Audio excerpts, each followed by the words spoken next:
कोल्हापुरापासून सुरक्षित Malwadi bus stand पासून 500 metre अंतरावर plot Shri Dhondiraj park Malwadi.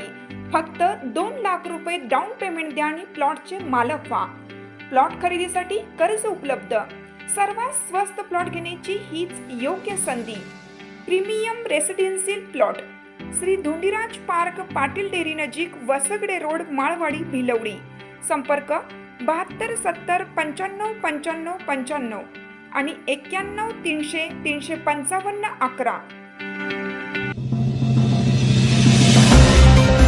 Bhilwadi railway स्थानकावर महिला प्रवाशाला लुटले। सोन्याचे दागिने, मोबाईल व रोख रक्कम लंपास।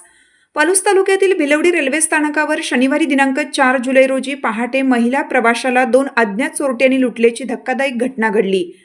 चोरट्यांनी महिलेच्या गळ्यातील सोन्याचे मंगळसूत्र, मोबाईल फोन तसेच दागिने व रोख रक्कम असलेली पर्स हिसकावून नेत पलायन केलं।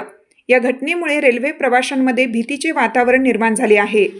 दीपाली कैलास डोले, वय 49, राहणार A2/1, army welfare cooperative society, Salunke Vihar, Kondhwa, Pune या पुणे कोल्हापूर विशेष रेल्वे क्रमांक 01023 मधून B4 डब्यातील 65 क्रमांकाच्या आसनावरून प्रवास करत पहाटे 3:05 सुमारास भिलवडी रेल्वे स्थानकावर उतरल्या।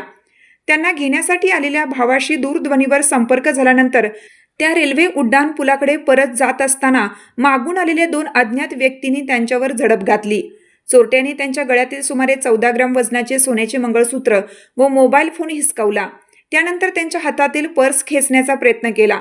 पर्समध्ये सुमारे 32 ग्रॅम वजनाचे सोन्याचे मंगळसूत्र, 5000 रुपये रोख, चांदीची लिंग, Aadhaar card, PAN card, credit card तसेच SBI व HDFC बँकेची डेबिट कार्ड होती।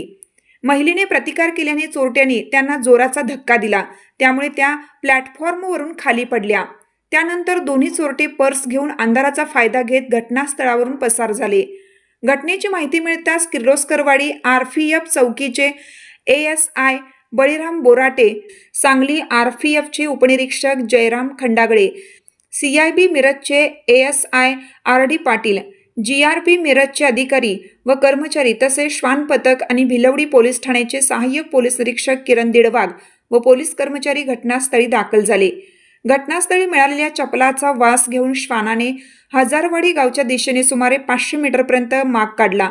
परिसरातील CCTV फुटेजची तपासणी सुरू असून संशयितांचा शोध घेण्यासाठी पोलिसांनी व्यापक मोहीम हाती घेतली आहे। या प्रकरणी GRP मिरज येथे गुन्हा दाखल करण्याची प्रक्रिया सुरू असून पुढील तपास सुरू आहे।